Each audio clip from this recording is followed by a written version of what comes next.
இப்போ இந்த வீடியோ நீங்கள் பார்த்துக்கிறீங்கன்னா கண்டிப்பாக உங்கள் கையில் 5G இல்லைனா 4G மொபைல் ஃபோன் கண்டிப்பாக இருக்கும். கொஞ்சம் சில பேர்கிட்ட 3G மொபைல் ஃபோன்ஸும் இருக்கும். ஆனால் ஒரு விஷயத்தை நீங்கள் நோட் பண்ணீங்களா, ஒவ்வொரு டெக்னாலஜி அப்டேட் ஆக நாமளும் அப்டேட் ஆகிட்டே தான் வரோம். ஸோ இந்த 3G 4G 5G இந்த வரிசையில் அடுத்து 6G டெக்னாலஜியும் ட்ரையல் ஸ்டேஜில் இருந்துகிட்டு இருக்கு. இந்த டைம்ல 4G டெக்னாலஜி எல்லாராலையும் கொஞ்சம் ஓரளவுக்கு எக்ஸஸ் பண்ணிக்க மாதிரி இருக்கு. ஆனா 5G டெக்னாலஜியை நம்ம நினைச்ச மாதிரி எல்லா இடத்துலயும் எக்ஸஸ் பண்ணிக்க முடியாது. இது இப்படி இருக்கும்போது சில முக்கியமான நாடுகள் இந்த 6Gயை ட்ரையல் பண்றதுக்கான முதல் கட்ட நடவடிக்கைகள்ல இருந்துகிட்டு தான் இருக்காங்க. சோ இந்த 6G டெக்னாலஜினா என்ன, எந்தெந்த நாடுகள்லாம் இந்த ட்ரையல் பண்ற வேலையில ஈடுபட்டு இருக்காங்க, இந்த டெக்னாலஜில இருக்க முக்கியமான விஷயங்கள்லாம் என்ன, இந்த 6G டெக்னாலஜியை டெவலப் பண்றதுனால ஃபியூச்சர்ல நடக்கக்கூடிய நல்ல விஷயங்கள்லாம் என்ன, இந்த டெக்னாலஜியை எப்ப நம்மளுக்கு இன்ட்ரோடியூஸ் பண்ணி வைப்பாங்க, இதுல இருக்க சிக்கலான விஷயங்கள்லாம் என்ன, இந்த மாதிரியான முக்கியமான விஷயங்களை தான் நாம இந்த வீடியோல பார்க்க போறோம். சோ வீடியோ ஸ்கிப் பண்ணாம தொடர்ந்து பாருங்க. அதுக்கு முன்னாடி நீங்க இன்னும் சதீஷ் எஸ்டூடி சேனலை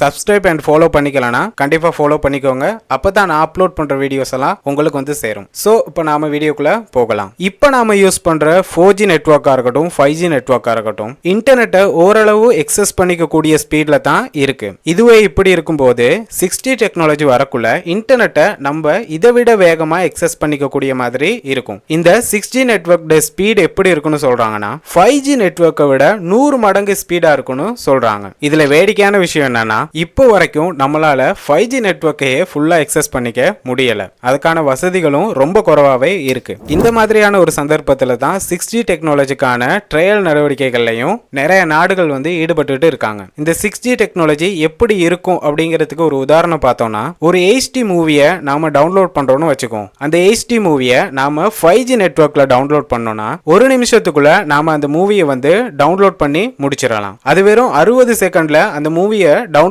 பண்ணி நம்மள்ட்ட கொடுத்துரும். இந்த அளவுக்கு ஸ்பீடா 5G நெட்வொர்க் வந்து இருக்கும். இதே மூவியை நாம 6G நெட்வொர்க்ல டவுன்லோட் பண்றோம்னா வெறும் 1-2 வினாடிகள்லயே அந்த மூவியை நம்மளால டவுன்லோட் பண்ணிக்க கூடிய மாதிரி இருக்கும்னு சொல்றாங்க. அந்த அளவுக்கு இந்த 6G நெட்வொர்க் ஸ்பீட் வந்து இருக்கும். அது மட்டும் இல்லாம உலகத்துல எந்த ஒரு நாட்டுல எந்த ஒரு ஈவெண்ட் நடந்தாலும் நம்மளால நம்ம இருக்க இடத்துல இருந்து ஒரு VR ஹெட்செட்டை போடுறது மூலமா நாம அந்த விஷயத்தை லைவாவே எக்ஸ்பீரியன்ஸ் பண்ணிக்க முடியும். உதாரணத்துக்கு இந்தியாவிலையா இருக்கட்டும் இல்ல கனடாவிலையா இருக்கட்டும் இல்ல சிங்கப்பூரா இருக்கட்டும் இல்ல அமெரிக்காவா இருக்கட்டும், இந்த மாதிரி ஏதாவது ஒரு நாட்டுல ஒரு ஈவெண்ட் ஒன்று நடக்குதுன்னு வச்சுக்கோம். அதை நம்ம இருக்க நாட்டிலேயே நம்ம இருக்க இடத்திலேயே ஒரு VR ஹெட்செட்டை போடுறதுனால நாம அதே சேம் டைம்ல அந்த ஈவெண்ட்டை வந்து லைவா எக்ஸ்பீரியன்ஸ் பண்ணலான்னு சொல்றாங்க. அந்த அளவுக்கு இந்த 6G நெட்வொர்க் ஸ்பீட் வந்து இருக்கும். சில முக்கியமான நாடுகள்லாம் என்ன செய்யறாங்கன்னா இந்த 6G நெட்வொர்க்கான முதற்கட்ட வேலைகளை அவங்களோட நாட்டில் ரொம்ப வேகமா முன்னெடுத்துட்டு போறாங்க. இதுல அமெரிக்காவா இருக்கட்டும், சைனாவா இருக்கட்டும்,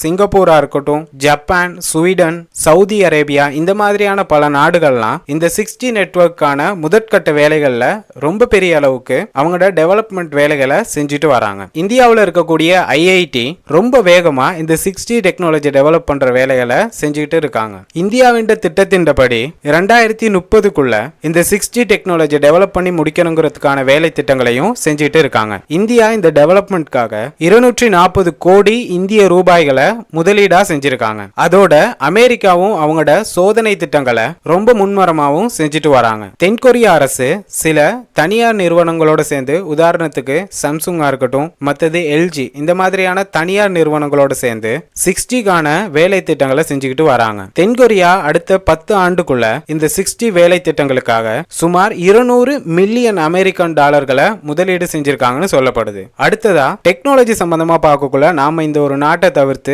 கடந்து போகவே முடியாது. அந்த நாடு தான் ஜப்பான். நமக்கெல்லாம் தெரியும் ஜப்பான் டெக்னாலஜி சம்பந்தமா எந்த அளவுக்கு முன்னேற்றத்துல இருக்காங்கன்னு சொல்லி. அப்படி இருக்கும்போது ஜப்பான் மட்டும் 6Gயை டெவலப் பண்றதுக்கான வேலை திட்டங்கள்ல செய்யாமலா இருப்பாங்க. சோ ஜப்பான் இந்த 6G டெக்னாலஜியை டெவலப் பண்றதுக்கான வேலைகளுக்கு 482 மில்லியன் அமெரிக்கன் டாலர்களை முதலீடு செஞ்சிருக்காங்க. குறிப்பிடத்தக்க ஒரு விஷயம் என்னன்னா, இந்த முதலீடு ஃபுல்லாவே ஜப்பான் அரசுனால மட்டும் முதலீடு செய்யப்பட்டது. ஏன் இவ்வளவு நாடுகளும் போட்டி போட்டு இந்த 6Gயை டெவலப் பண்றதுக்கான வேலைகளை செஞ்சுக்கிட்டு இருக்காங்க?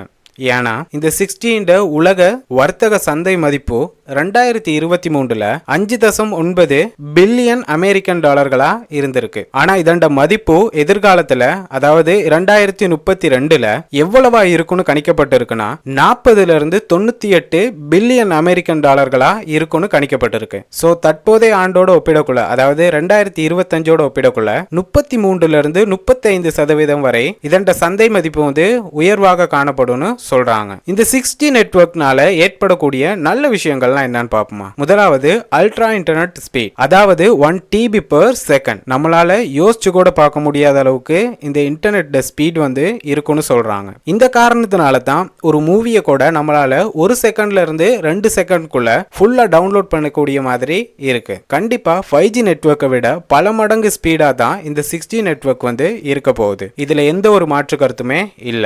ரெண்டாவதா டிலே இல்லாம நாம எல்லா வேலைகளையும் இன்டர்நெட்ல செஞ்சுக்கலாம். உதாரணத்துக்கு நாம ஒரு கேம் விளையாடுறோம்னா எந்த ஒரு ஸ்ட்ரக்கும் இல்லாம நம்மளால ரொம்ப சக்சஸ்ஃபுல்லா அந்த கேமை வந்து விளையாண்டு முடிக்க முடியும். எந்த ஒரு இன்டர்நெட் தடையும் இருக்காது. இதே மாதிரி நாம ஒரு ட்ரோனை பறக்க வைக்கும் போதும் நிறைய இன்டர்நெட் இஷ்யூஸ் வரும். சிக்னல் கட் ஆகும், கவரேஜ் இல்லாம போகும். இந்த மாதிரி விஷயங்கள்லாம் சாதாரணமா நடக்கும். சோ இந்த 6G டெக்னாலஜி வந்ததுக்கு பிறகு இந்த மாதிரியான தடைகள்லாம் முற்றிலும் இல்லாமக்கப்படும் சொல்லப்படுது. அதோட மெடிசின் சைட்ல இது ரொம்ப பெரிய தாக்கத்தை ஏற்படுத்தணும் சொல்லப்படுது. மூன்றாவது சொல்லப்படுறது சூப்பர் கனெக்டிவிட்டி இன்டர்நெட்டா இருக்குன்னு சொல்றாங்க. அப்படின்னா நாம ஒரு டவுன்ல இருந்தாலும் இல்ல ஒரு வில்லேஜ்ல இருந்தாலும் இல்ல கடல்ல பயணம் பண்ணிக்கிட்டு இருந்த ஒரு கப்பல்ல இருந்தாலும் அப்படி இல்லனா நிறைய மவுண்டன்ஸ்க்கு நடுவுல இருந்தாலும் நம்மளால இந்த 6G நெட்வொர்க்னால இலகுவா இன்டர்நெட்டை ரொம்ப வேகமா எக்ஸஸ் பண்ணிக்க கூடிய மாதிரி இருக்கணும் சொல்றாங்க. இந்த மாதிரியான நல்ல விஷயங்கள்லாம் ஒரு சைடு இருந்தாலும் இந்த 6Gக்கான சைடு எஃபெக்டும் இருக்க தான் செய்யுது. அதுல முதலாவதா சொல்லப்படுறது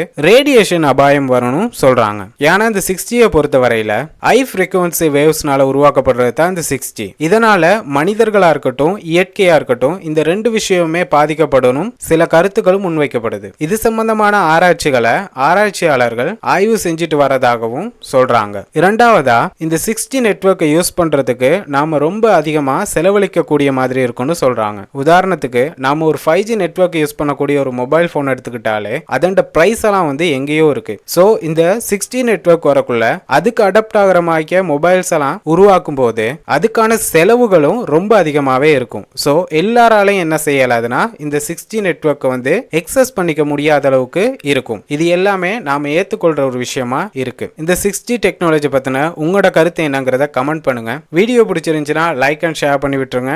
அப்படியே மறக்காம நம்ம சதீஷ் ஸ்டுடி சேனலையும் சப்ஸ்கிரைப் அண்ட் ஃபாலோ பண்ணி வச்சுக்கோங்க. அப்பதான் நான் அப்லோட் பண்ற வீடியோஸ் எல்லாம் உங்களுக்கு வந்து சேரும். Thank you for watching.